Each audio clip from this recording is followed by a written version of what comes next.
Alors, quand on fait de l'optimisation itérative, on peut se demander ce qui se passe quand on a plusieurs paramètres. Alors, supposons qu'on a notre fonction ici et on voit qu'on a notre w fois x, mais maintenant, on a aussi rajouté un terme b. Et là, on a deux paramètres. Alors, essentiellement, ça va être la même chose où on a notre terme w à t plus 1 qui va être égal à wt plus une modification et on va avoir notre terme bt plus 1 qui va être égal à bt plus une autre modification. Et là, si on veut la descente de gradient, ce qui va se passer, c'est qu'on va avoir quelque chose qui s'appelle la dérivée partielle, dont on ne va pas parler en ce moment, mais ça ressemble à ceci, où on va avoir la fonction de perte avec la dérivée partielle par rapport au terme w.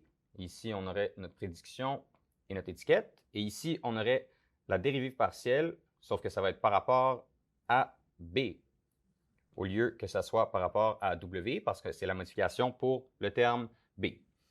Et là, à partir de là, ce à quoi ça va ressembler, on peut le visionner dans un espace à 3 dimensions, où on aurait notre fonction de perte et on aurait nos deux axes qui représentent nos deux paramètres qu'on veut modifier. Et là, à partir de là, on pourrait commencer quelque part comme là, et là, on pourrait se diriger vers là, et ensuite là, et puis là, et on continue jusqu'à là, là, jusqu'à ce qu'on arrive ici, qu'on réalise qu'on est entièrement au bas. Et ici, toutes nos dérivées partielles vont être égales à 0 ou très proches.